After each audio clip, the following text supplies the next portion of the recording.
Alléluia. Amen. Combien ont été bénis pendant ce programme? Vous êtes nombreux. Est-ce que vous pouvez le manifester par la joie? Wote waliobarikiwa mko wengi, je mnaweza ionyesha kupitia furaha? Vous ne savez pas la joie que j'éprouve, Amjui furaha niliyo nayo sachant ce que j'ai déversé en vous cette prédication. kwa kujua ile ambayo nimeweka ndani mwenu kupitia hii mahubiri. Déjà, ce séminaire eschatologique Tayari hiyo semina ya eskatolojia va nous donner un séminaire christocentrique très glorieux. itatupatia sasa semina ambayo inakuwa ya Kristo anakaa katikati ya utukufu mkubwa sana. Kaka. Est-ce qu'on peut acclamer pour notre frère? Il a été là pendant tous ces jours. Voilà, le reste je veux le dire après, mais laissez-moi poser la pierre de ce soir. Yengine nitaisema baadaye, lakini acheni kwanza niweke jiwe la jioni ya leo. Hier j'essaie un peu de cadrer certaines choses dans la vie de plusieurs.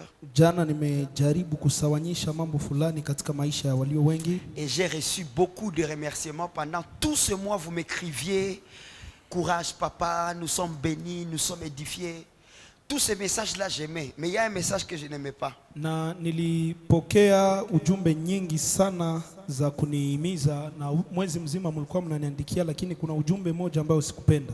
Ce message, quand tu me l'as écrit, il me dit, papa, est-ce que tu peux me rappeler ces versets-là que tu as donnés? J'ai pas aimé ça. Kuko mtu maliandikia, "C'est papa, est-ce qu'on unaweza nikumbushe ile andiko ambalo ulipana?" Sikupenda. Sitaki. Je ne veux même pas que personne ne le fasse. Je peux pas donner des versets ici. Siwezi pana andiko hapa. Et puis tu me réveilles à 23h. Viens tumie le boro na mimi kwa tumika. Sungi kamata huko. Unanilamusha na wewe 23h aseni kutumia ile huko unatumika. Il y a une bénédiction à tous qui ont pris le temps d'écrire. Kuna baraka kwa wale ambao wamechukua wakati ya kuandika. C'est très bon. Ni mzuri. Très capital. Il y a d'autres, depuis qu'on a commencé jusqu'à aujourd'hui, ah, comment t'as vu que les mots? Oraiwe kani mchungaji kesho. Alors qu'il ne sait pas qu'il sera berger. Njoo utajiuliza kama utaomba juu mabori kwetena. C'est là maintenant que tu vas te poser la question, comment tu vas prier pour que ces choses reviennent. J'ai demandé plusieurs demandes, j'ai reçu plusieurs demandes de ceux qui me demandaient de répéter 2 séminaires. Nilipokea watu wengi ambao walikuwa wananiambia nirudilie semina mbili. Le séminaire sur Gog et Magog. Ya kwanza ni juu ya Gog na Magog. Et la grande prostituée assise sur la bête. Na ya pili ni ule kahaba mkuu anayeketi juu ya mnyama.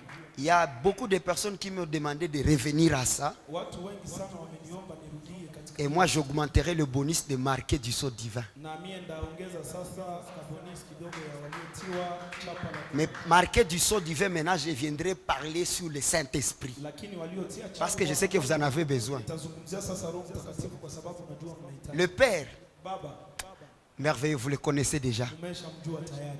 Son fils, n'en parlons pas.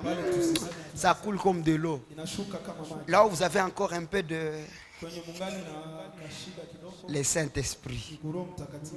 En tout cas, dans quelques jours, je vais seulement me reposer un peu de jours. Yani nitapumzika tu siku kidogo. Et puis je reviens. Kisha mimi narudie. Et encore, j'ai une bonne nouvelle pour vous. Na tena nina habari njema sana. On a commencé déjà à monter notre radio. Est-ce que tu peux acclamer le Seigneur? On est déjà en train de monter les équipements. Ça veut dire Wako natia mambo inamaanisha d'ici les 5, les 6 juin. hapa tariki 5 na 6 ya mwezi wa 6. Mtasikia na wasalimu katika jina la Yesu. Zalee koteje kusalija le nom de Jésus. Hapa ni mwalimu Benjamin Badesira anaongea na mji wa Bukavu. Sitakuwa baraka sana. Est-ce qu'on peut acclamer pour Splendeur FM? Tunaweza shangilia Splendeur FM. Crie avec moi Splendeur FM. kulalamika pamoja nami Splendeur FM. Donc je vais commencer à vous bercer la nuit. Yani nitaanza kuwabembeleza usiku. Tu ouvres la radio, Unafungula radio tu mets là-bas et ma voix va te bercer. na sauti yangu ndio na kubembeleza. Il y aura des enseignements. Kutakuwa mafundisho Il y aura aussi des jours de questions. na kutakuwa pia masiku ya maswali. Et il y aura même des cultes de jeunes en direct sur la radio. Na kutakuwa hata ibada ya vijana. Il y aura l'enseignement des mamans. Kutakuwa pia mafundisho ya mama. Il y aura aussi la discipline de la santé, donc le médical. Il y aura là-bas. Kutakuwa pia waganga ambao watakuwa wanasema pale. Mais en ce qui concerne la politique, vous allez d'abord m'excuser. Lakini inahusu siasa mtanisamehe. Parce que d'abord, j'ai vu que la politique de notre royaume céleste est compliquée. Alors, Dieu m'a envoyé comme ambassadeur remettre les choses en ordre. Vous voyez un peu ça? Amen. Alléluia. On acclame fortement le Seigneur. Tunashangilia Bwana kwa kweli sana. Colossiens chapitre 3, verset 17. Wakolosai sura yake ya 3 na mstari wa 17. Colossiens chapitre 3, verset 17. Wakolosai sura yake ya 3 na mstari wa 17. Et quoi que vous fassiez, Na kila mfanyalo en parole kwa neno ou en œuvre, au kwa tendo, faites tout fanyeni yote au nom du Seigneur Jésus, katika jina la Bwana Yesu, en rendant par lui des actions de grâce à Dieu le Père. mkimshukuru Mungu Baba kwa yeye. Nous acclamons fortement pour Tunashangilia le Seigneur. kwa nguvu kwa ajili ya Bwana. Déjà, je commence une introduction rapide. Tayari naingiza kiingilio ambao ni ya haraka sana. Notez bien Andika vizuri que tout se fasse ya kwamba yote yanafanyika à la parole de Dieu. kwa neno la Mungu. N'est-ce pas ça? Sivyo? Que tout ce que vous fassiez Yote ambao mtakaofanya en parole, kwa neno, en œuvre, kwa tendo, faites-les muifanye au nom du Seigneur. kwa jina la Bwana. Son nom, c'est quoi? Jina lake nani? C'est la parole Ni neno de Dieu. la Mungu. Donc cette écriture est en train de nous dire Namaanisha hii andiko iko natuambia que tout ce que nous allons dire, yote yenye tutafanya, que tout ce que nous allons faire, yote yenye tutafanya qu'on le fasse tuifanye selon kufuatana la parole de Dieu. na neno la Mungu. Est-ce que tu es avec moi pour dire Leo Amen? pamoja nami ni useme amen. Et ce que vous devez savoir, Na ile ambayo mnapaswa jua, tout ce que nous allons faire, yote ambayo tutakaofanya, tout ce que tu vas dire, yote utakayosema, tout ce que tu vas faire, yote utakaofanya, pour que ça soit selon la parole de Dieu, ili iwe kufuatana na neno la Mungu, il faut que cette parole habite en toi. inabidi hilo neno likae ndani mwako. Tu ne dois pas être seulement quelqu'un qui vient écouter Hawezi kuwa tu mtu mwanasikia et aller faire. kisha unaenda fanya. Il faut que toute la parole de Dieu habite en toi. Inabidi neno lote la Mungu likae ndani mwako. C'est ta première déclaration ce soir. Ni ile ambayo utakiri. Aide-moi à dire à tes voisins qui sont joyeux Nisaidie waambie jirani yako ambao wanakuwa na que le nom de Dieu, le nouveau nom de Jésus-Christ jina jipya la Yesu Kristo habite en toi. linakaa ndani mwako. Et puis tu augmentes encore que la parole de Dieu habite en toi. Kisha unaongeza tena ya kwamba neno la Mungu linakaa ndani mwako. 1 Jean chapitre 2 verset 14. Yohana kwanza sura yake ya 2 na mstari wa 14. 1 Jean chapitre 2 verset 14. Yohana wa kwanza sura yake ya 2 na mstari wa 14. Je vous ai écrit, Nimewaandikia Père, Baba parce que vous avez connu celui qui est dès le commencement. kwa sababu mmemjua yule aliye yeye tangu mwanzo. Je vous ai écrit, jeunes gens, Nimewaandikia ninyi vijana parce que vous êtes forts kwa sababu mna nguvu et que la parole de Dieu demeure en vous. na neno la Mungu linakaa ndani yenu. Qu'est-ce qui te fait qu'un chrétien soit fort? Nini nafanya kwamba Mkristo awe na nguvu? C'est pas quand il fait la gymnastique, Haiko wakati iko nena nyangula, mais c'est quand la parole de Dieu lakini ni wakati neno la Mungu demeure linakaa en lui. ndani mwake. Ville forte Mji wenye nguvu parce qu'il y a la parole en lui. kwa sababu kuna neno ndani mwake. Croyant fort Muamini mwenye nguvu parce que la parole de Dieu kwa sababu neno la demeure linakaa en vous ndani mwenu et que vous avez vaincu le malin. na mmemshinda yule mwovu. Comment est-ce qu'on a vaincu le malin? Namna gani wamemshinda yule? La réponse est claire. Neno liko wazi. C'est parce que Ni kwa sababu la parole de Dieu neno la Mungu demeure. linakaa. Tu dois dire en moi. Unapaswa sema na Je te pose la question. kuswali. Pourquoi as-tu vaincu le malin? Kwa sababu gani umemshinda? La réponse, c'est parce que la parole de Dieu Neno la Mungu demeure linakaa en moi. ndani mwangu. Que veut dire demeurer? Nini inamaanisha kukaa? Habiter sans sortir. Kuingia bila kutoka. Ça veut dire Inamaanisha tous les jours de ta vie. siku zote za maisha yako. La même manière Ile hali que tu respires, unapumua c'est comme ça ndivyo hivyo. que tu dois Unapaswa respirer la parole de Dieu. kupumua neno la Mungu. Or, la parole dit, Japo neno linasema la crainte de l'éternel, woga wa Mungu c'est le commencement ni chanzo de la sagesse. ya hekima. Ça veut dire celui qui a la sagesse, Inamaanisha yote aliye na hekima c'est celui qui a la crainte de l'éternel. yule ambaye anamwogopa. C'est pourquoi la parole dit, Ndio maana neno linasema Jésus-Christ lui-même, Yesu Kristo mwenyewe. la parole demeurait en lui. Neno lilikaa ndani mwake. C'est pourquoi il respirait. Ndio maana alikuwa anapumua. Il respirait quoi? Alikuwa anapumua nini? La parole précise, Neno linahakikisha il respirait alikuwa anapumua la crainte woga de l'éternel. wa Mungu. Voyons ce verset-là. Tuangalie ile andiko. La parole déclare, Neno linasema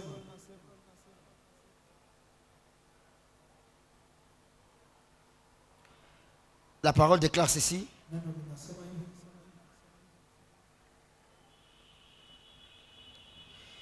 1 Je vous donne le verset. Ésaïe chapitre 11. Le verset 2. Ésaïe 11, 2. L'Esprit de l'Éternel reposera sur lui. Esprit de sagesse et d'intelligence. Esprit de conseil et de force. Esprit de connaissance et de la crainte de l'Éternel. Verset 3. Il respirera la crainte de l'Éternel.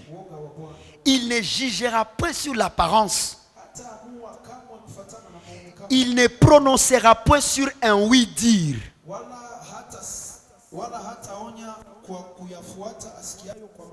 Hey, tu ne dois pas juger par rapport au oui-dire.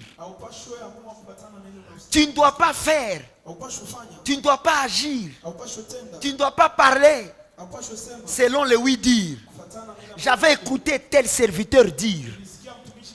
J'étais à un séminaire, on a enseigné ceci. Non, non. Dis à ton voisin, tu ne dois pas respirer le oui-dire. Ambia voisin akonjo jirani yako. Et tu dois respirer quoi? Si Jésus-Christ respirait la crainte de l'Éternel, toi aussi tu dois respirer la crainte de l'Éternel. Si on doit respirer la crainte de l'Éternel, tu ne vois pas que la crainte de l'Éternel qu'on nous a enseigné, c'est pas ça. Hein? Comment tu peux respirer la crainte de l'Éternel si la crainte de l'Éternel, c'est ce qu'on t'a dit là-bas? C'est un grand enseignement. La crainte de l'Éternel. Comment on le craint? C'est un enseignement. Mais si on peut le respirer déjà, comprends déjà que la crainte de l'Éternel, c'est obéir à la volonté de l'Éternel. Ça veut dire comme tu respires chaque jour, c'est comme ça que tous les jours, dans ce que tu dis, dans ce que tu fais, ça doit être par rapport à quoi? À la parole de Dieu. Est-ce que tu peux célébrer le Seigneur? On avance. Jean 15, 7. Je vais poser un élément délicieux aujourd'hui. Jean 15, 7.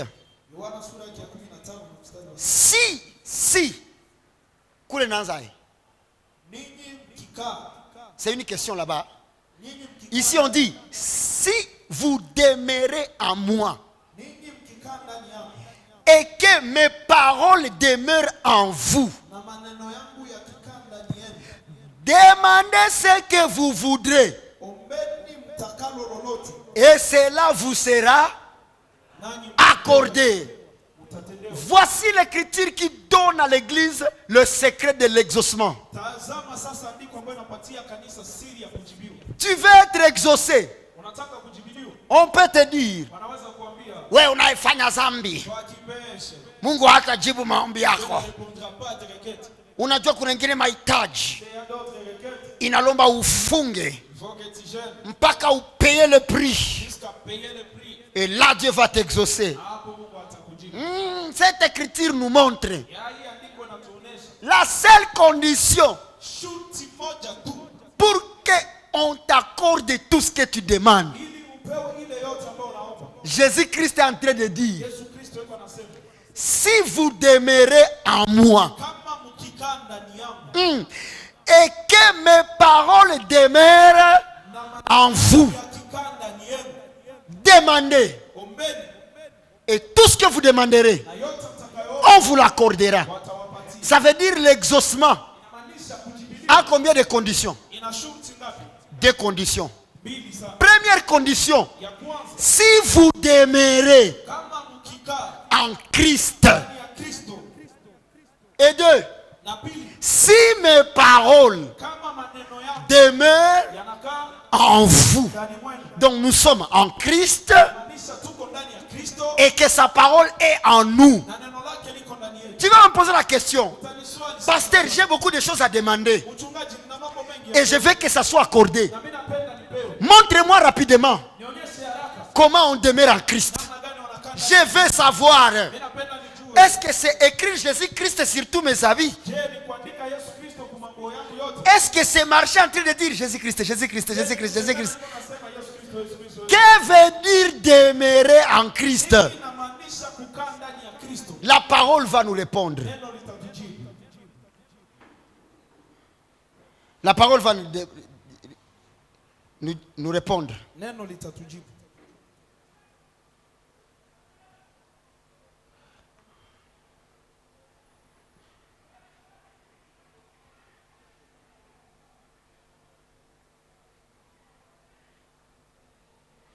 Écoutez la réponse. 2 Jean chapitre 1 verset 9. 2 Jean chapitre 1 verset 9.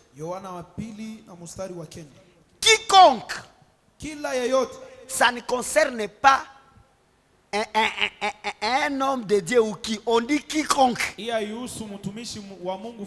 Ça veut dire et le ministre et les chrétiens, corps du Christ. Écoutez, quiconque va plus loin.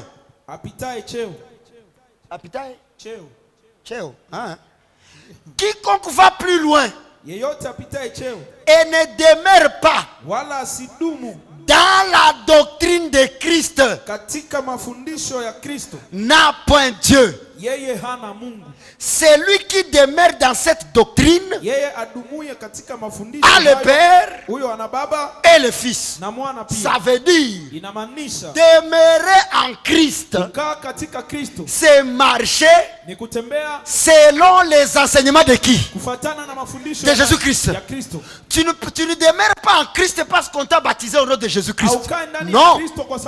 Mais tu demeures en Christ quand tu marches selon ce qu'il a enseigné. Voilà maintenant un danger d'écouter n'importe quoi. Quand on t'enseigne ce que Christ n'a pas dit, ce qu'on te ravit est plus précieux que ce que tu donnes comme offrande. Ce qu'on te ravit, c'est ce qui est plus précieux. On te ravit la grâce d'être exaucé.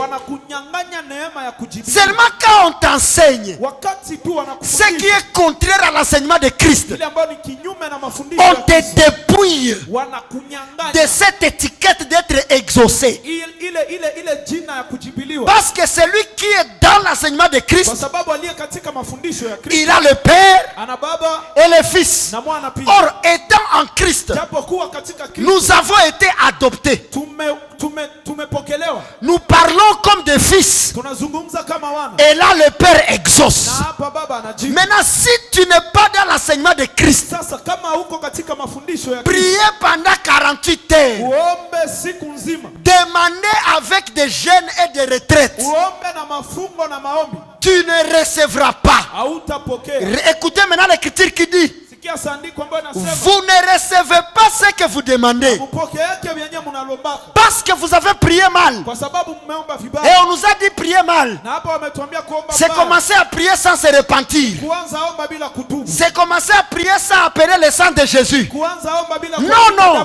Prier mal, c'est dire à Dieu une chose qui ne passe pas selon ce que Christ a dit. Quand tu pries selon tes désirs, tu affiches la convoitise du monde. Mais quand tu pries selon l'enseignement de Christ, les portes d'exaucement sont ouvertes. Dis à ton voisin, à partir de ce soir, ce qu'on t'enseigne définit ce que tu recevras.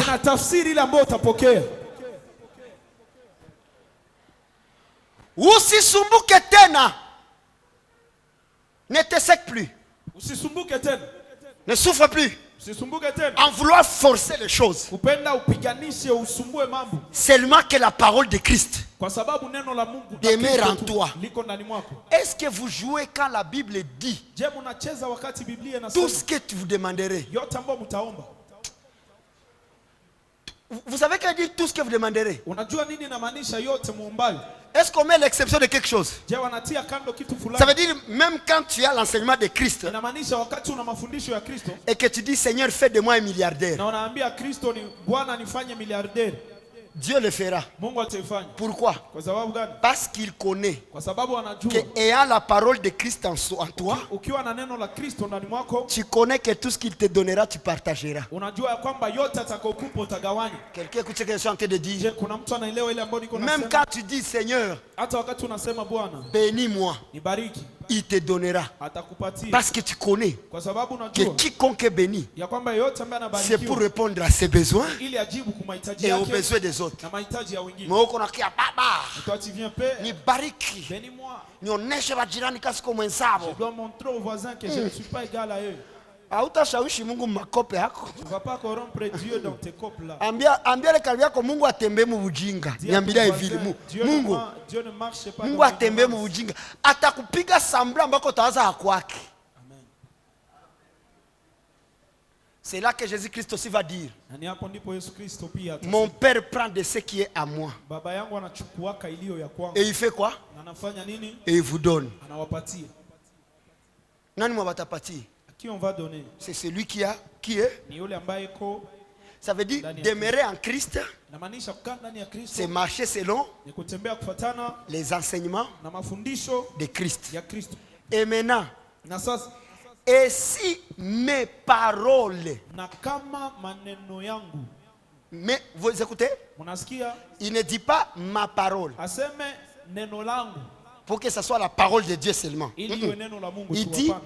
mes paroles Anasema maneno yangu demeurent en vous. yanakaa ndani wenu. Quelles sont ces paroles? Ile maneno ni ipi? Il y en a deux. Ni mawili. Premier, Kwanza,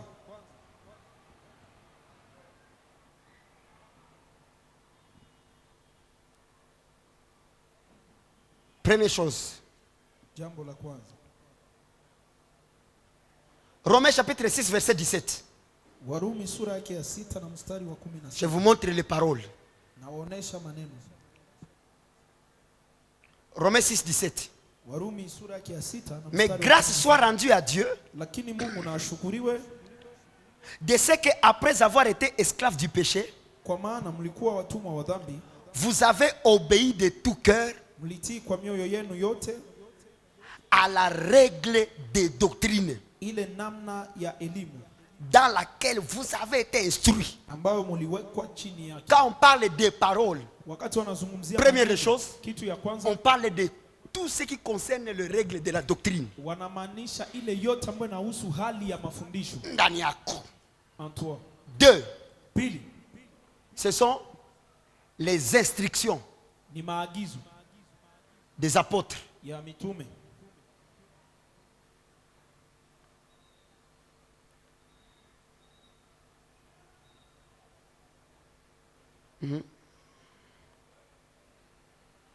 Attendez un peu. Subirini kidogo. Ici, je suis en train de toucher à une partie que je n'ai pas préparée juste pour vous renforcer les fondements. Amen.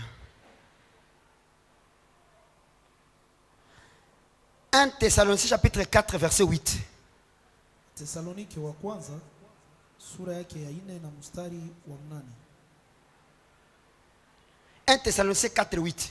Watesalonike wa kwanza sura yake ya 4 na mstari. Celui donc qui rejette ses préceptes Basi yeye anayekataa hii mambo ne rejette. Ndio wanatika hii mambo. ndio. Ah. Celui donc. Basi yeye On commence alors le verset. Celui donc qui rejette les préceptes basi yeye anayekataa hii mambo ne rejette pas un homme, hakatai mwanadamu mais Dieu bali Mungu qui vous a aussi donné aliyewapa pia son ninyi Saint-Esprit. Roho wake Les Mtakatifu. préceptes Namaanisha sont tout ce que les apôtres ont établi dans leurs enseignements qu'on doit marcher. ni maagizo ambayo Amen. mitume wameweka katika mafundisho Toi, yao, tu ne ndivyo dois plus tunapaswa dire. tembea. Wewe haupaswi tena sema. Ça c'est pour Paul. Hiyo ni kwa sababu ya Paulo. Non, ça c'est Paul qui a dit à l'église d'Éphèse. Hiyo ni Paulo ndiye aliambia Non, non, kanisa c'est la l'église Efeso. qui parle, c'est Paul qui parle à l'église de Corinthe. Non, Hapo non. ni Paulo anazungumza Ah, na ah. kanisa la Korinto. Hapana. Tout ce que les apôtres ont enseigné, Yote mitume walifundisha ça concerne inahusu L'église corps du Christ. Kanisa mwili wa Et Kristo. la parole dit, Na neno linasema si tu rejettes ces préceptes-là, kama unatupa ile maagizo, tu es en train de rejeter Dieu. uko unamtupa Mungu. Ça veut dire, il faut quitter cette folie-là de dire, bien apôtre Paul au ville. Donc unapaswa toka katika ile bazimu ya kusema sasa Aucune kuna kote écriture n'a été inspirée de l'homme. hakuna andiko ambayo imevuviwa na mwanadamu. Toutes les écritures ont été assemblées par le Saint-Esprit. Maandiko yote yamekusanywa na Et la Mungu Bible Mtakatifu. dit, Na Biblia ces inasema choses ont été écrites hayo mambo yaliandikwa pour votre instruction kwa ajili ya maagizo et yenu pour vous servir d'exemple. na ili iwasaidie kama mfano. Ce que nous devons faire, Yote ambayo tunapaswa c'est kufanya marcher comme les apôtres ont marché ni kutembea kama vile et mitume marcher selon walitembea. ce que Christ a enseigné. Na kutembea kufuatana na Avec neno ces la deux Kristo. choses, Pamoja na ile la parole de Dieu habite neno la Mungu linakaa en toi. ndani mwako. Tout ce que tu vas demander, Yote ambayo utaomba Dieu fera quoi? Mungu atafanya nini? Il te donnera. Atakupatia. Une petite question. Swali dogo sana. Le secret d'être exaucé, c'est quoi? Siri ya kujibilika ni nini? La réponse est claire. Jibu iko wazi. C'est connaître et vivre selon la parole de Dieu. Ni kujua na kuishi kufuatana na Point neno la barre. Mungu. Yote hili. Parce que si toi tu penses que être exaucé c'est prier, parler, Kwa sababu kama wewe una wazi yako ya kwamba kujibiliwa ni kuomba, mais, kusema. mais l'écriture dit qu'il connaît nos besoins avant même que nous ne parlions. Lakini andiko nasema najua mahitaji yetu wana. Ça veut dire quelque part il peut même t'exaucer, Inamaanisha ingine fasi anaweza hata même si tu kukulia, n'as pas. hata kama huku parler. omba. Maintenant les gens traînent à parler Sasa watu wanamaliza wakati yote biko na sema. au lieu de vérifier ce qui demeure en eux. Kuliko wachunguze na ukaa ndani mwao. Nous bénissons le Seigneur parce qu'après ce séminaire il va nous faire du bien. On acclame fortement le Seigneur. Kwa sababu kisha mkutano yatatutenda mema. On avance. Tunaendelea. La parole a dit, Neno lilisema si, kama, ça a commencé par si, ilianza na kama, si, kama pour dire, kwa kumaanisha à ce temps-là où Jésus parlait, kwa wakati ule ambao Yesu Kristo alikuwa anasema il n'était pas encore en lui. Il n'avait pas encore demeuré. Il n'était pas encore en Christ. Si vous demeurez, kama mkikaa, s'il dit si, akisema kama, ça veut dire à ce temps-là, namaanisha kwa wakati ule toutes les personnes à qui il parlait, wote ambao walikuwa wanazungumza nao ils n'avaient pas encore demeuré hawakuwa wameshakaa en Christ. ndani ya C'est pourquoi il disait si. ndio maana alisema kama, Parce que la porte de demeurer en lui n'était pas encore ouverte. kwa sababu mlango wa kukaa ndani mwake hakukuwa umeshakuwa wazi. C'est par sa mort Ni kwa kupitia kifo yake qu'il a attiré les gens vers lui. ndipo amewavuta watu Maintenant, kwake. il leur a dit, Sasa akawaambia si vous demeurez. kama mkikaa, Donc c'est une proposition aussi. inamaanisha hapo hawakushurutishe. Si tu veux, Kama unataka tu peux demeurer dans la philosophie de ton pasteur. unaweza bakia mwa ile mawazo ya Si mchungaji tu wako. veux, Kama unapenda tu peux demeurer dans les dogmes de votre communauté. unaweza bakia katika Mais Jésus lui a dit, kamati yenu, lakini Yesu si tu demeures en moi kama unakaa ndani mwako et que ma parole demeure en toi, na neno langu linakaa ndani tout ce que tu demanderas, yote ambayo on te donnera. watakupatia. Maintenant, arrête, ne nous trouble plus ici. Sasa usitusumbue tena hapa. Si tu vas demander Kama utaomba et qu'on ne te donne pas, na abakupatie, nous allons conclure.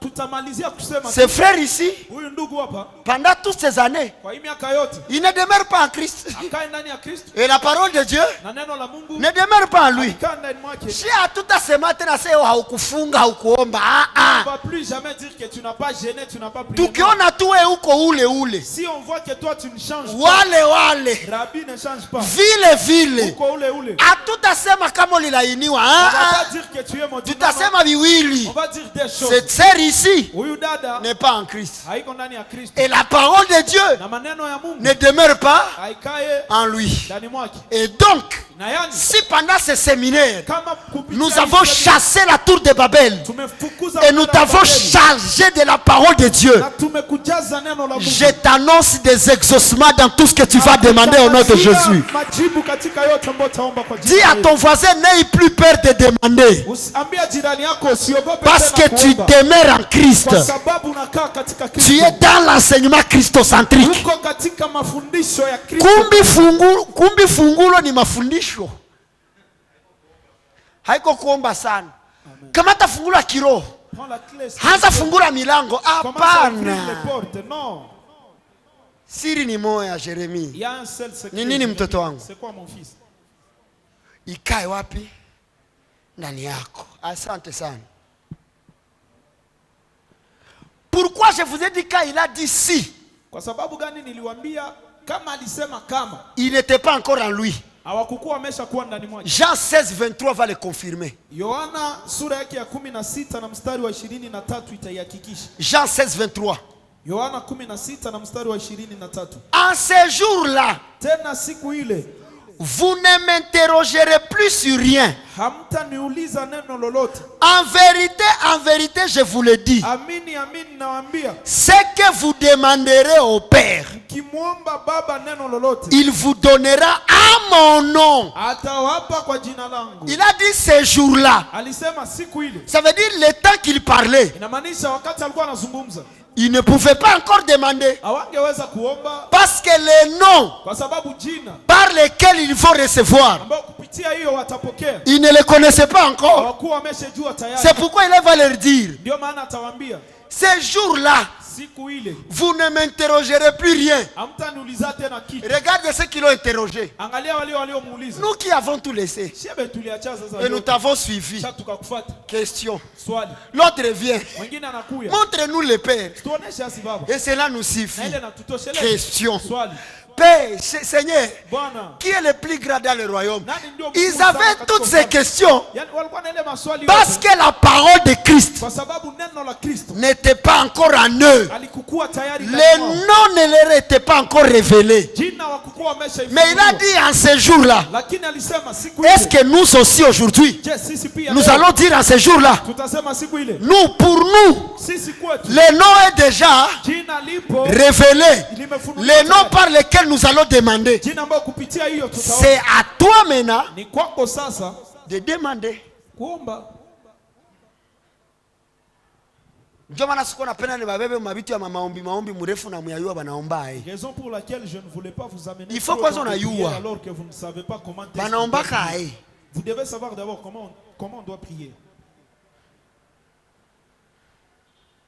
Le Père vous donnera Baba atawapa dans le nom nouveau de Jésus-Christ. katika jina jipya la Yesu Kristo. Hautawake tu kwa jina la Yesu. Kwa jina la Yesu. Mimi natangaza ndoa yangu kwa jina la Yesu.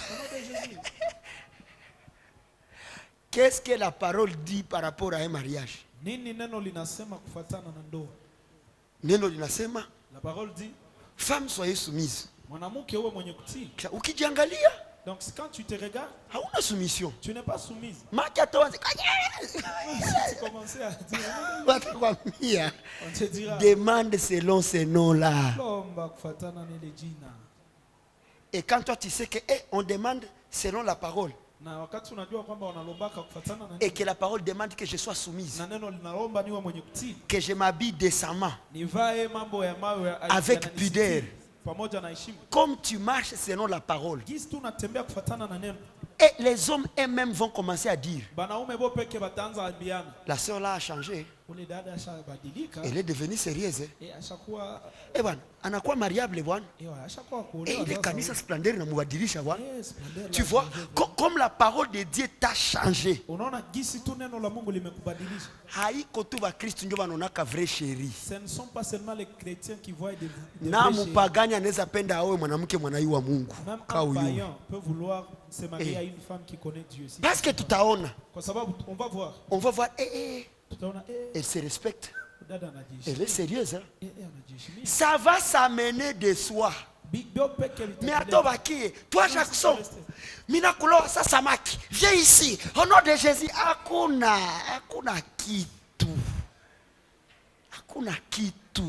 Est-ce que mina saidia mtu hapa? Est-ce que j'ai aidé quelqu'un ici?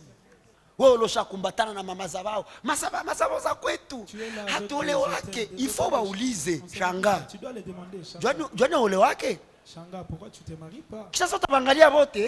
Quand tu les regardes, Biko tabia makali na abugangi. Sasa wewe juu olewe hautaombea tabia.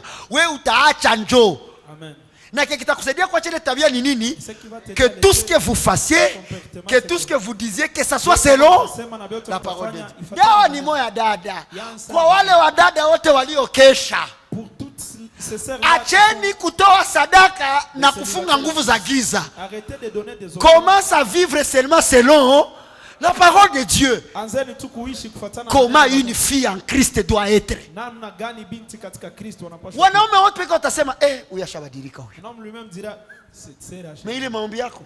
Mais toi avec Bakwambia maombi inashajaka kiburi. on t'avait dit que la prière change l'homme. Utakaa pale pale. Tu vas rester là. Et d'ailleurs, qui a dit aussi que Dieu comme mwanamke il faut toucher wote tolewe. Na nani kwanza mwalisema ki parce que Bora mwasema vile. nous tous nous devons nous marier. Kama watoto wapate kazi. Maana watu wote hawezi kutu wengine tena hitaji ya ndoa na kwanza ya mwanaume hapana mwanamke. Mungu alionaka njoo si vema mwanaume awe peke yake. Hapana mwanamke awe peke yake. Ni mwanaume njoo. Maana badada mwache hitaji ya ndoa, muache banani? Mwanaume njoo si vema. Jumbo nawe uone si vema, utajichagulia? Jiowe basi. Ushona kesi vema. Olewa. Baba mude ishapita par rapport à quoi? Ni isha kesha, ulikesha makesha gani? Nani mwanakwambia kama ushakesha? Nani? Tout ça c'est parce que vous vous comparez aux voisins. Et aujourd'hui nos sœurs pensent que se marier, porter la robe de gloire comme vous l'appelez, c'est ça. C'est pas ça la robe de gloire, c'est une robe blanche. Robe de gloire. Robe de gloire. Ma robe de gloire, je suis dans vimba macho. Ma robe de gloire, je suis dans rudia kwenu. On ne porte pas la robe de gloire et puis on rentre chez lui. Ni robe de mariage. Ne te passionne pas de ces choses-là. Tout vient à son temps. Qui dit amen avec moi? Un élément très capital à retenir. À ce temps-là, comme il n'était pas encore en Christ, Jean chapitre 16 verset 24 va dire, écoutez, jusqu'à présent,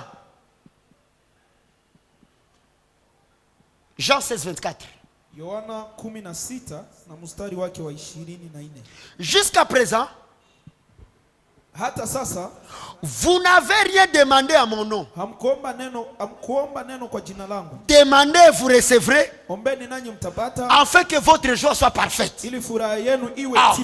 Mais Jésus-Christ, on nous dit que tu montais avec les gens en prière la nuit. Mais comment tu vas leur dire? Jusqu'à présent, vous n'avez encore rien demandé. Je suis en train de t'informer. Toutes ces choses-là que tu as demandées, avant que tu ne puisses connaître ces noms,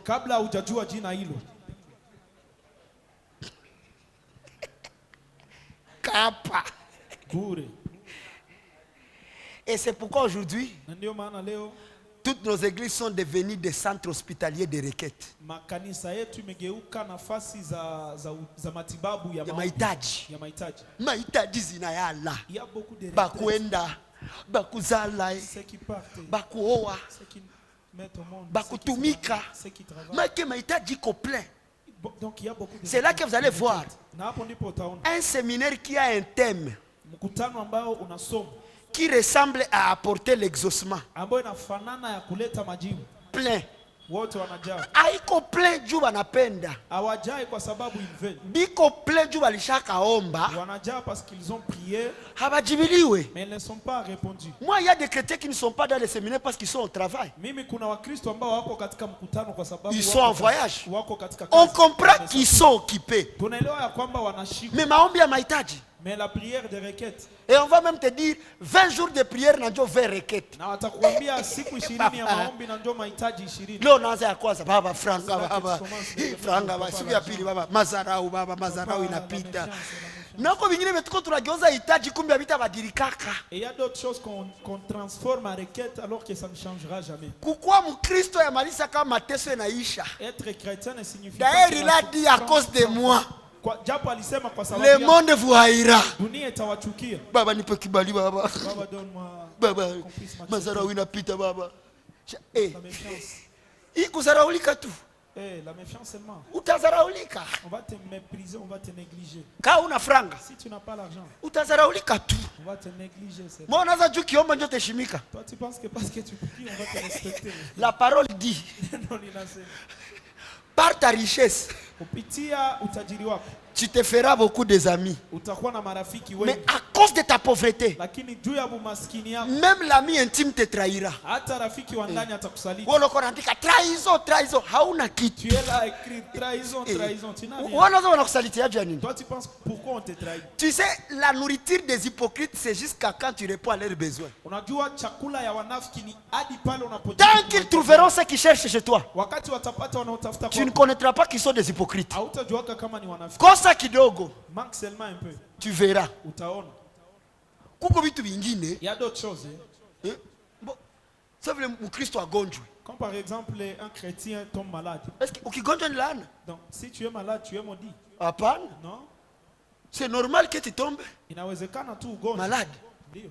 C'est là que Paul a dit à Timothée, Ni hapo ndipo Paulo aliambia Timotheo, juu ya dossier uko nayo, à cause du dossier que tu as. usibakilie tu mai, Ne reste pas seulement là pour de l'eau, mais tumia pia mais utilise aussi mvinyo kidogo. un peu de vin. Ni andiko, C'est haiko mie. l'écriture, c'est pas moi. Mais est-ce que unagonjwa vile? Mais est-ce que tu es malade?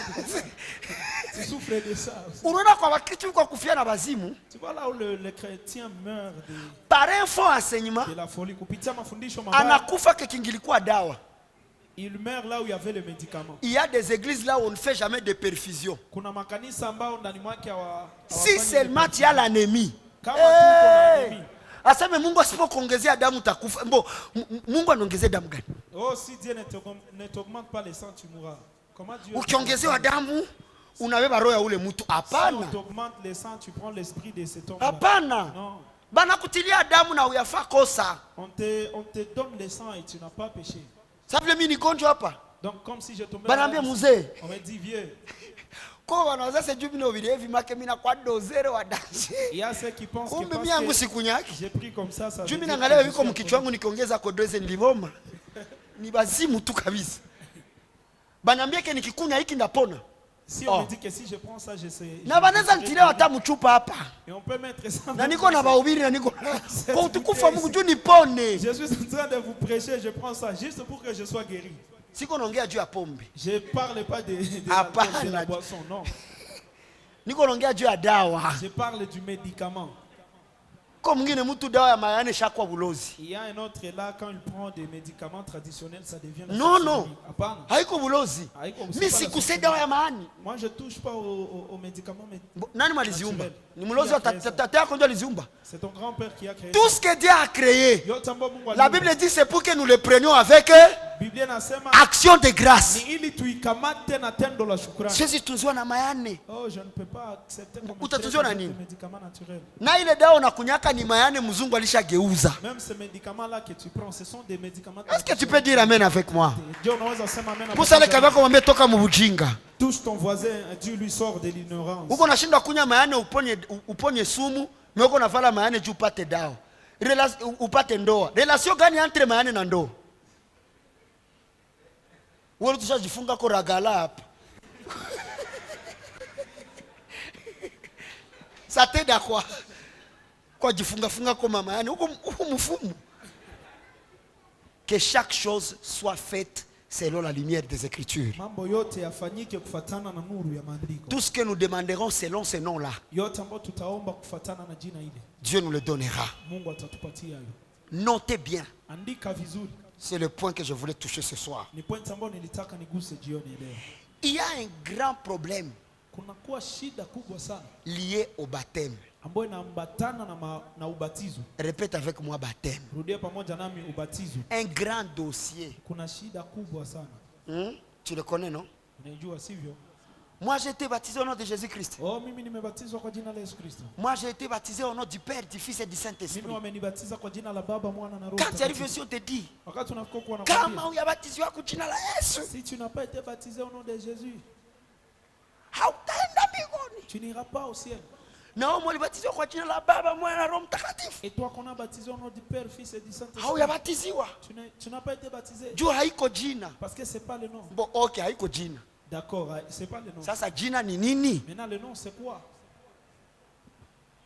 C'est ça la question, non? Hiyo ndio swali. On acclame le Seigneur parce qu'on veut apporter la lumière. Tunashangilia Bwana kwa sababu tunataka leta nuru. Matthieu 28, Mathayo 20 na mnane. verset combien? Mstari wa ngapi? Matthieu chapitre 28, Mathayo sura yake ya 28 le verset 19. mstari wa 19. Allez, Basi enendeni faites de toutes les nations des disciples, kawafanye mataifa yote les baptisant kuwa wanafunzi, mkiwabatiza au nom du Père, kwa jina la Baba du Fils na Mwana et du Saint-Esprit. na Roho Mtakatifu. Si ndio hapa? C'est ici. Pas tout le monde qui soma. Les gens ne veulent pas seulement lire. Ya pili, La deuxième chose, bakambatiza kwa jina la Yesu Kristo, munipatie ile andiko. on l'a baptisé au nom de Jésus-Christ. Donnez-moi Mtu moya atanipatie. quelqu'un me donne Si seulement mnazijua, l'écriture. Vous la connaissez. amuzijue.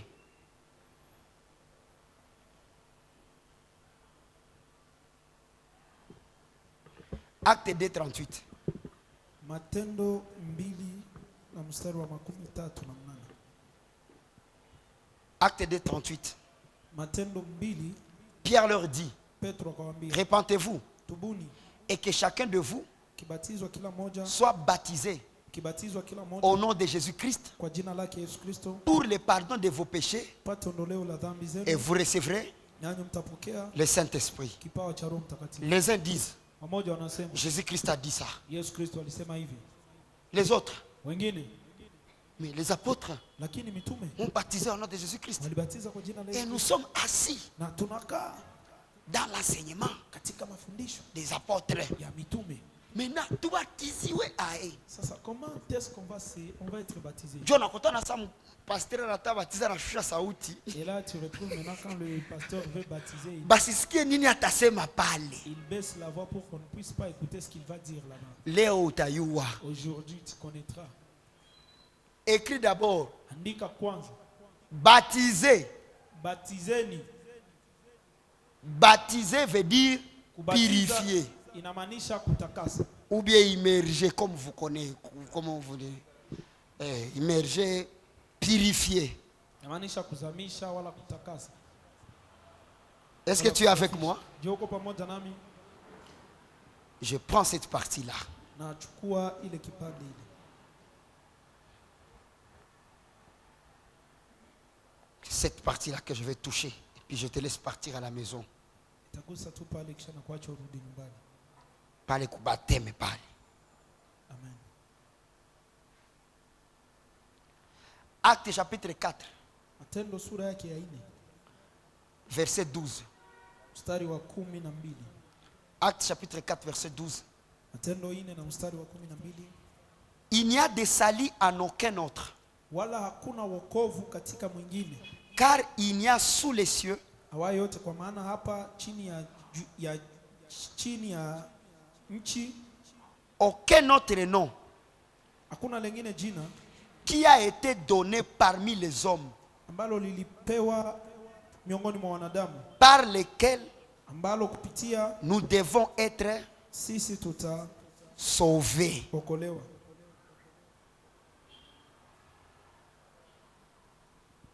Vous comprenez ça? Je, mnaelewa Car hiyo? il n'y a sous le ciel aucun autre nom qui a Wala été donné parmi les hommes hakuna jina lingine chini ya par jua lesquels nous devons être sauvés. lililopewa na wanadamu ambalo kupitia hilo tutaokolewa. C'est seulement à travers ces noms Ni kupitia tu jina hilo que les hommes doivent être sauvés. ndio watu wanapaswa waokolewa. Bitu ya butamu. Chose délicieuse. Question. Swali, Selon cette écriture, kufuatana na hii andiko, quel est le nom que Dieu nous a donné par lequel nous serons sauvés? nini ndilo jina ambalo kupitia hilo Mungu ametupatia tutaokolewa? Bandugu yangu, kwa jina gani lile tutaokolea?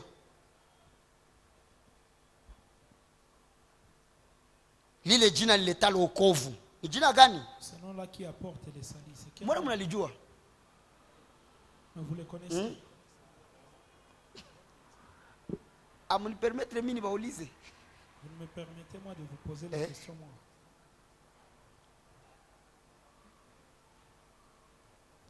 Plusieurs personnes Watu wengi sana ont su que quand on parle du nom par lequel nous serons sauvés, walijua ya kwamba wakati wanazungumzia jina ambalo kupitia hilo tutaokolewa, on parle du nom de Jésus-Christ. wanasema juu ya jina la Yesu Et Kristo. c'est ce que toi aussi tu connaissais. Na ni hilo ndio ambao na wewe ulijua.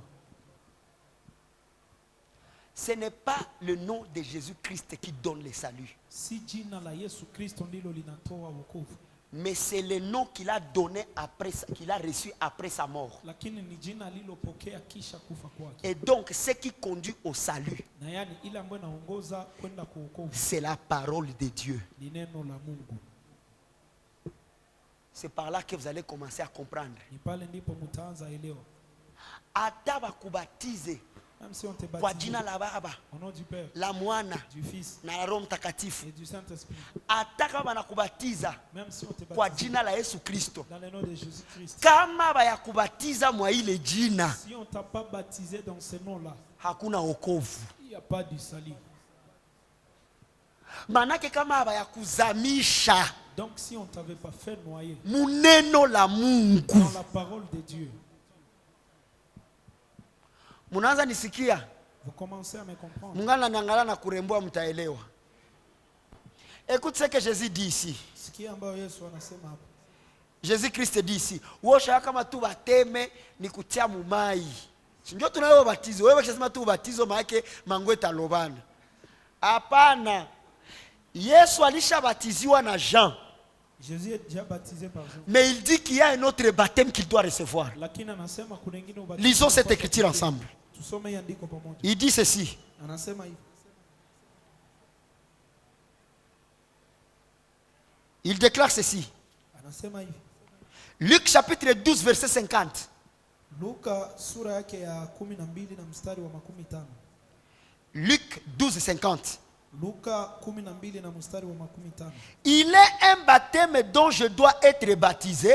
Lakini nina ubatizo unipasao kubatizwa, Et combien il me tarde qu'il soit accompli. nami nina dhiki kama nini hata utimizwe. Vous voyez, ici c'est Non, une non. histoire Hapa ni historia, où une femme est en train de dire, ni habari ambayo mwanamke kwa anasema, est-ce que tu peux mettre mon fils à gauche je, unaweza weka mwanangu kushoto et l'autre à droite? na mwingine kulia? Jésus va répondre, Yesu atajibu, ah, est-ce qu'ils seront prêts je, watakuwa tayari à boire la coupe kunywa kikombe que je vais boire? ambalo Et nitakunywea? est-ce qu'ils seront prêts Je, watakuwa tayari à recevoir kupokea le baptême ubatizo que je recevrai? ambao nitaupokea? Comment tu parles le baptême au futur Namna gani unazungumzia ubatizo alors que dans Luc ujio, 4, 18 tu as été baptisé par Jean? japo kwa Luka 4 na 18 ulibatizwa na Yohana? Et Jésus va répondre, Na Yesu atajibu, je sais ninajua que vraiment ils vont passer par ce baptême par lequel je passerai. ya kwamba kweli watapitia ile ubatizo Mais ambao à ce qui nitapitia. concerne la position, Lakini kweli ambayo inahusu nafasi seul le Père le fera. ni Baba mwenyewe ataifanya. La question est celle-ci. Swali sasa ni hili, Quel est ce baptême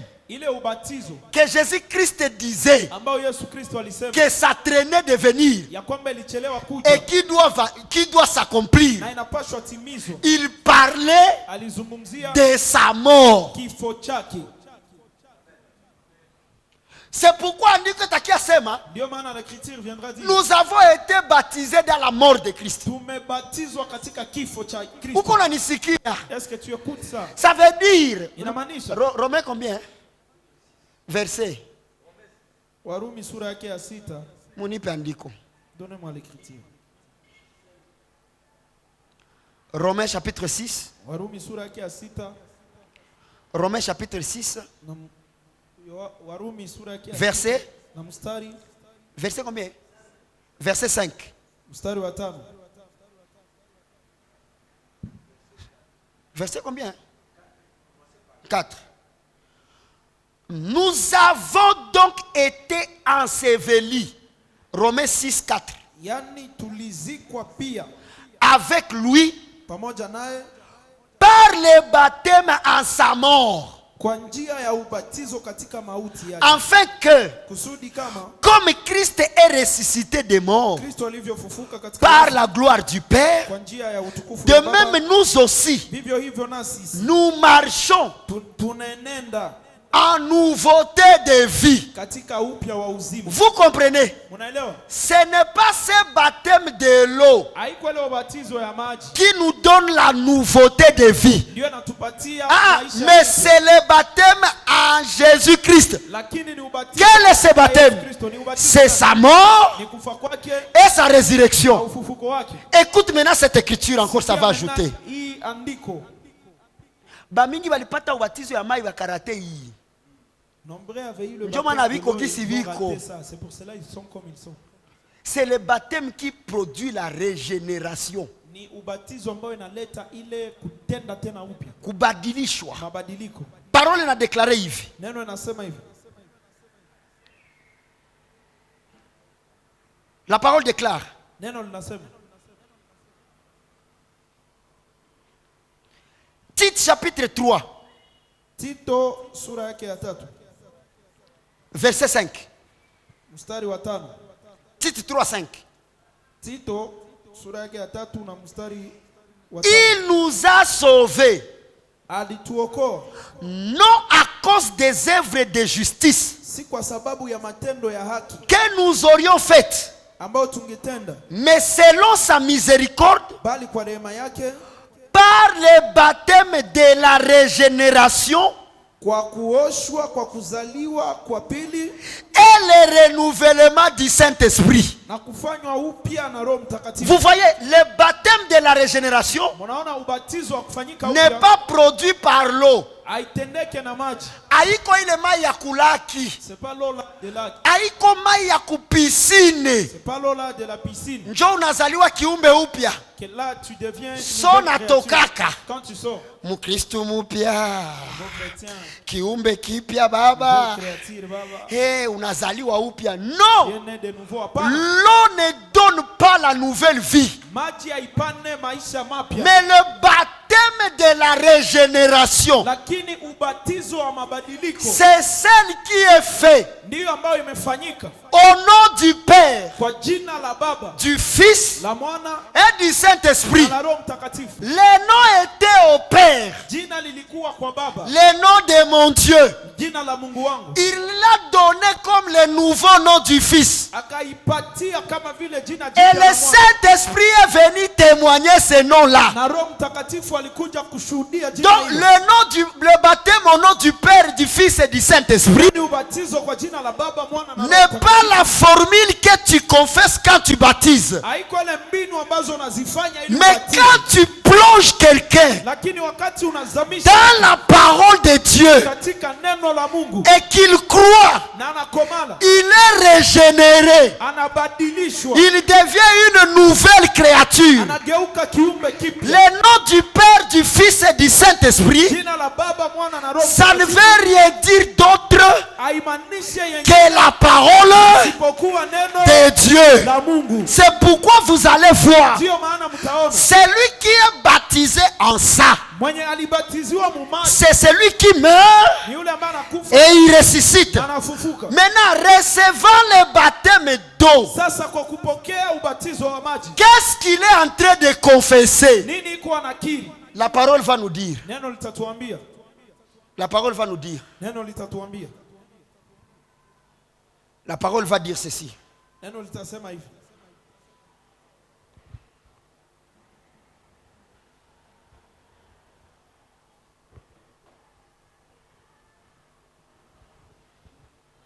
Turudie kwanza tukamate hizi andiko mbili ndio nifike kwa ile.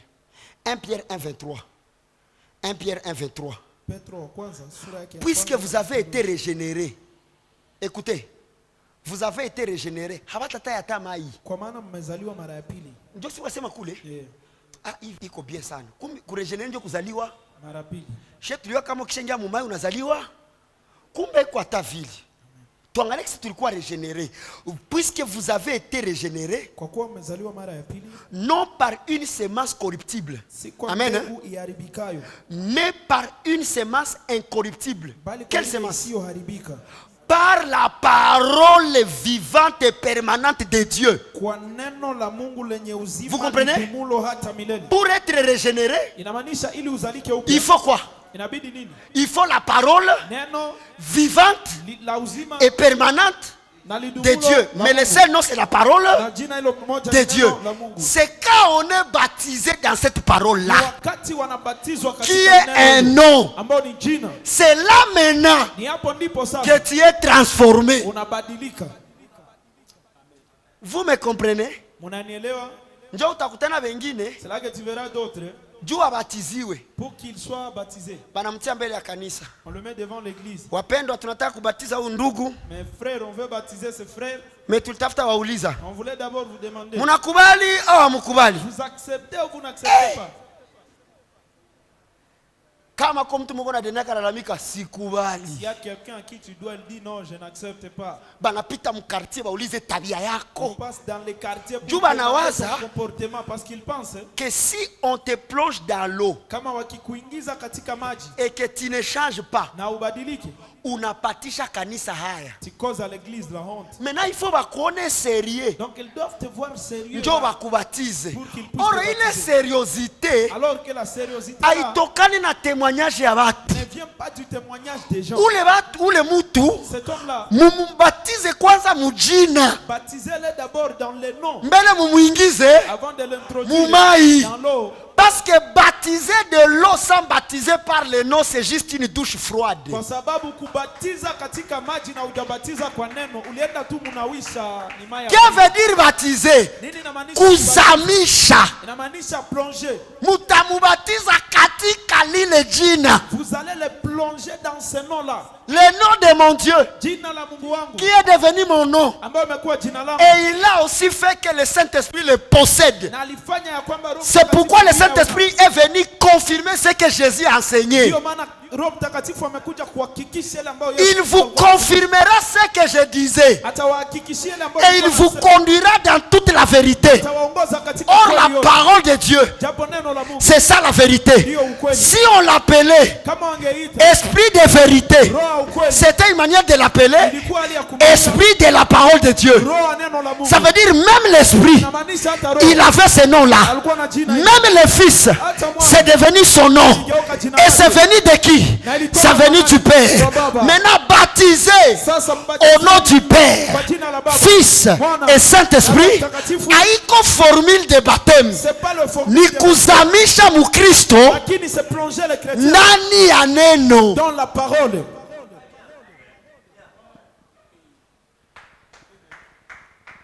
Kinaikala. Unaona sasa ngapi viko wanabatiziwe masiku?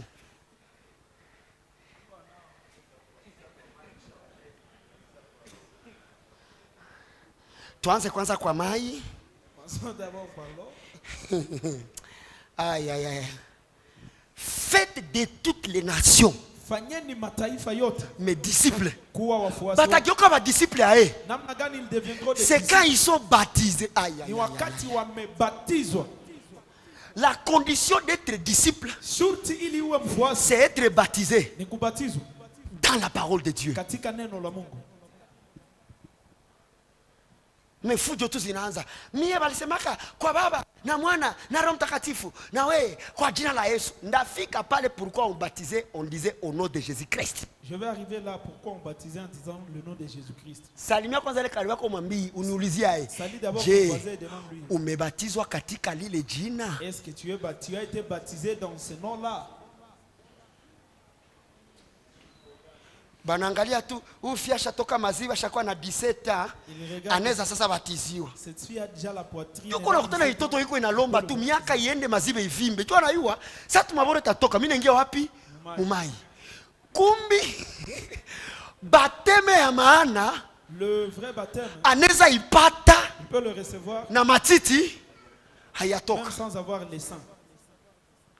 Tous les membres de Splendeur, Wanamemba wote wa Splendeur vous avez été baptisés d'abord dans ce nom-là. mumebatizwa kwanza na jina. Kuwazamisha muneno On vous a plongé dans la parole. na njoo inaletaka régénération, Et c'est ce qui amène la régénération. naître de nouveau. Kuzalika upya. Est-ce que dans l'eau tu nais de nouveau? Je katika maji unazalika upya?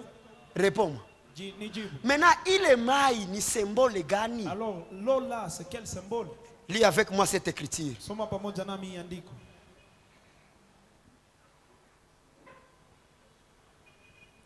Yo.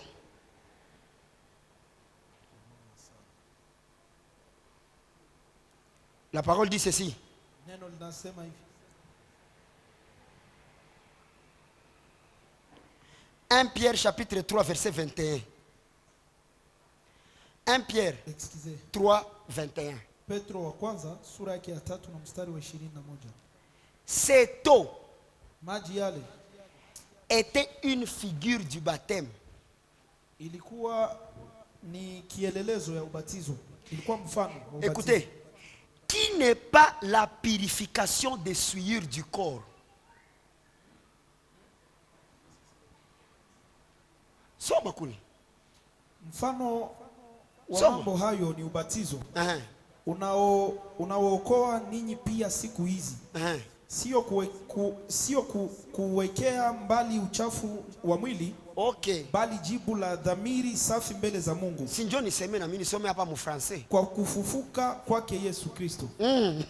Cette eau était une figure du baptême qui n'est pas la purification des souillures du corps. Mako siwaze ukiingia mu baptême d'eau. Donc ne pense pas que si tu entres dans le baptême, c'est là que tu es sanctifié. Parce que nulle part l'eau n'a purifié. Nulle part l'eau a sanctifié. Mais la parole déclare, sanctifie-les par ta parole. Ta parole est la vérité. Ça veut dire, mwenye alibatizwa kwa maji na hayazamishwa katika lile jina muneno, zambi zake zote angali nazo. Utakuwa tu chrétien discipliné mu église. Tu seras seulement un chrétien discipliné dans l'église. Mais zambi zako zote, tous tes péchés, uko nazo. Tu les as encore. Parce que kwa sababu hapa biko banongea habari ya Noé. Ici on est en train de parler. Même si mvula inanyesha, hata kama la pluie, maandiko nasema ile maji ilikuwa image ya bateme. Mais ça balitokaka mule mwele mai. La Bible dit les pensées de l'homme sont restées tournées vers le mal. Parce que l'eau du déluge ne pouvait pas les changer. Raison pour laquelle toi aussi on t'a cherché. Isikwe kopo, lakini kwe laki. Baka kutafutia na wewe mai ya mingi. Pensa que mai kikuwa ya mingi, njo itasukula zambi zako. La Bible dit cette image là ne donne jamais la confirmation de la purification. Mais il a signifié nini? Mais l'engagement d'une bonne conscience envers Dieu. Manake mtu mwenye anabatiziwaka kwa maji, donc quelqu'un qui est baptisé par l'eau, iko ndio anakonfese, il est en train de confesser engagement kwa nani? Kwa Mungu. Amen. Oh, nous nous engageons à Dieu à travers qui? À travers Jésus-Christ. Parce que c'est en Christ que nous obéissons à Dieu. Sasa utajiangaje ku Mungu mhauyuwe. Alors tu vas t'engager à un Dieu que tu ne connais pas.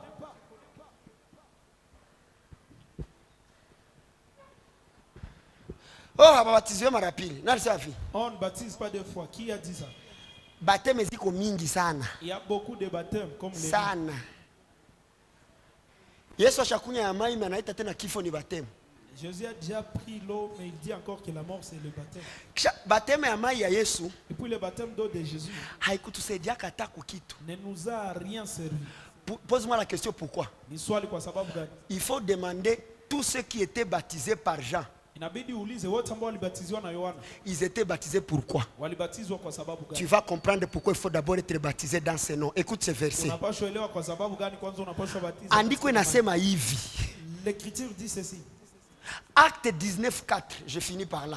Matendo sura yake ya 18 na mstari wa 4. Acte 19:4 inasema hivi. Matendo sura yake ya 18 na mstari wa 4. Alors Paul dit, Paulo akasema, Jean a baptisé Yohana alibatiza du baptême de repentance, kwa ubatizo wa toba, disant au peuple akiwaambia watu de croire en celui qui venait après lui. C'est-à-dire en Jésus-Christ. Il n'a baptisé personne pour le salut. Mais moi, Jean, mais celui qui était baptisé par Jean, donc il se prépare à croire à ce que Jésus va dire. C'est ce que dit cette écriture. C'est pourquoi tous ceux qui ont été baptisés par Jean ont été encore baptisés par Jésus-Christ. Et c'est là on va se poser la question. Moi ne mama hizi nakuwa za mingi. Tutakuwa maimai hapa. Mai ziko mingi sana. Le problème c'est d'abord la régénération. Maki ata bakamate batupe madawa mu mai takate sa ya mugote. Donc même si on pourrait mettre des purs dans l'eau pour que ça soit comme ce n'est pas la qualité de l'eau qui compte. Parce que même l'eau sale peut enlever la lèpre de Naaman. Le problème d'abord, c'est que Naaman obéit aux paroles du prophète. Il doutait de cette eau, que ça ne pouvait pas l'aider, mais c'est plutôt à la parole du prophète qu'il doutait. Or nous aussi, le baptême d'eau n'est pas un témoignage si on n'a pas d'abord obéi aux paroles du prophète qui est Christ. Vous voyez, c'est la même chose. Il faut d'abord être baptisé dans la parole. Touche-moi ton voisin, dis-lui. Amini na précision, papa. Avec précision, papa. Tu viens seulement parce que ton père est pasteur, on te jette dans l'eau. Bon, on a témoigné nini? Bon, tu témoignes quoi d'abord?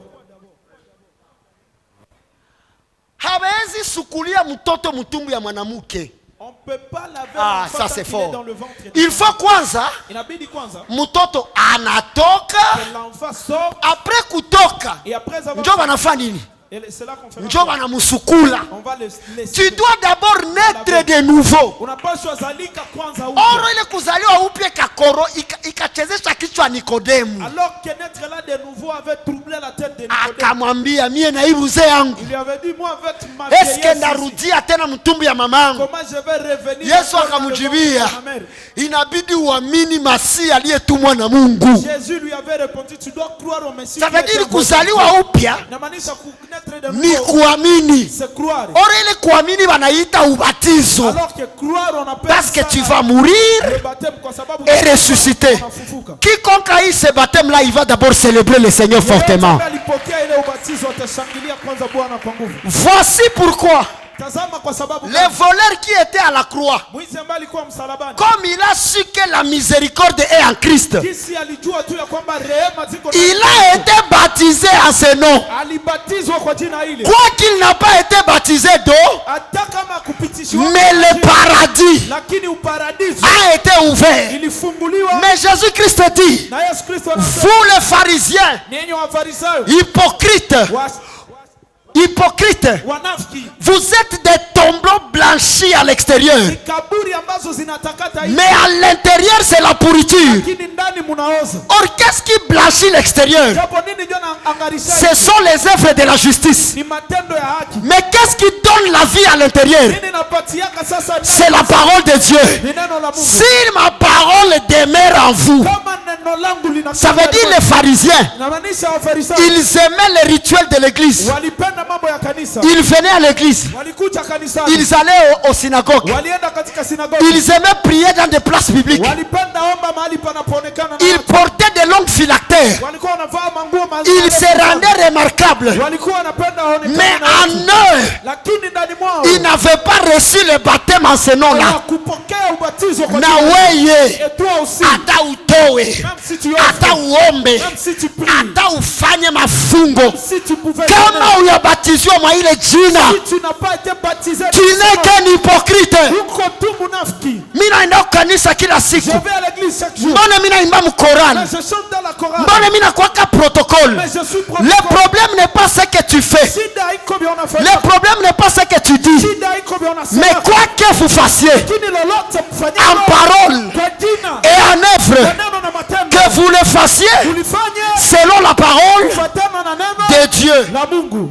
Ndio maana unakia kukanisa C'est pourquoi tu viens à l'église. haukosaki, Tu manques jamais. mais maisha yako Et ibadilikaki. ta vie ne change pas. Pourquoi? Kwa sababu gani? Uko na kamata reference kubateme ya mai kuliko kamata reference kubateme mujina. Tu te réfères au baptême d'eau au lieu de te référer au baptême du nom. Dans la parole de Dieu. D'abord neno la Mungu. Na wewe peke unaweza jizamisha mwayo papa. Et toi-même tu peux te plonger dans ça, papa. Chaque fois que tu médites la parole, Wakati wote ambao unasoma neno, uko najizamisha. tu te plonges. Na huyu mtu Et cette personne, mtaona mabadiliko. tu verras les changements. Na mtasema ni kiumbe Et kipya. vous direz que c'est Ndio une nouvelle unajulizaka. créature. Et c'est là que Mbona tu te dis, nishaokoka mesione mabadiliko? je suis sauvé mais je ne vois pas de changement. Ulienda mumai, Tu es entré dans l'eau ukatoka samaki. et tu es sorti comme un poisson là. Me ile muneno Mais dans la parole, haiko. ça. Manake tunajivia leo. Donc on répond aujourd'hui. Muwabatize Baptisez-les kwa jina la Baba, au nom du Père, la Mwana du Fils na Roho et Mtakatifu. du Saint-Esprit. Njoo ubatemo gani? C'est quel baptême? Ni kutafuta tu ile jina. C'est chercher seulement ce nom-là. Habaseme muwabatize kwa majina. On ne dit pas que vous devez les baptiser dans le Tu nom. jina ni Parce qu'il y a un seul nom. habaseme kwa majina ya Ne Baba. disent pas dans le nom du Père, Mwana. le Fils. Ah ah, Non, ni jina c'est un seul. nikaba expliquer Non, et je vous ai expliqué. parce que la parole elle est venue de Dieu, Kwa sababu neno limetoka kwa Mungu. n'est-ce pas? Sivyo? Natoka kwa nani? Ça vient de Kwa qui? Baba. Du Père. Lile neno Cette parole-là ikageuka jina ya mwana baada ya kufufuka, est devenue le nom du Fils après la résurrection. inakuwa kwa jina la Ça devient au nom la du mwana, Fils. si ndio vile? Sivyo? Na saa Roho Mtakatifu anakuya Et quand le Saint-Esprit ni vient maintenant, kutugide mwa ile vérité, c'est ile pour nous parole. guider dans cette même vérité, dans cette même parole. Parce que je vous poserai la question, le nom du Saint-Esprit c'est qui? Kwa sababu nitawasali swali sasa. Muwabatize kwa jina la Roho Mtakatifu. Jina la Roho Mtakatifu ndio nani? Le nom du Saint-Esprit c'est qui? Vile vile kisuna jina la Roho Mtakatifu mais il faut ingine jina.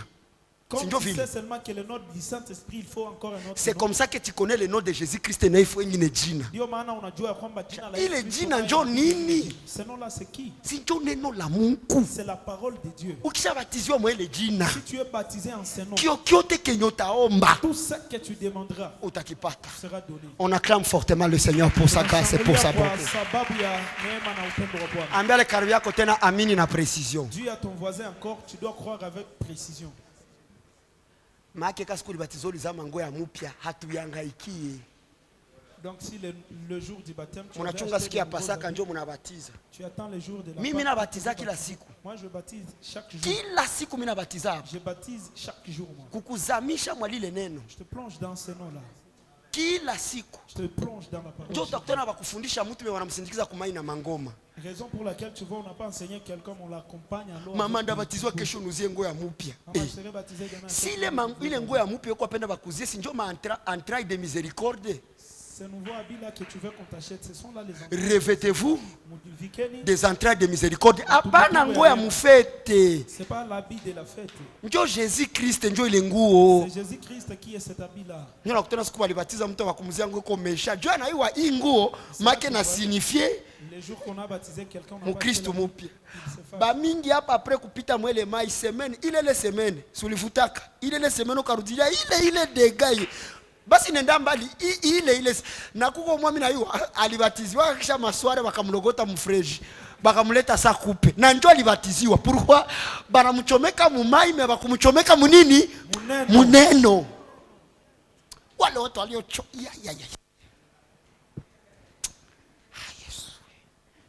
njoo nakutanaka C'est là que tu vois.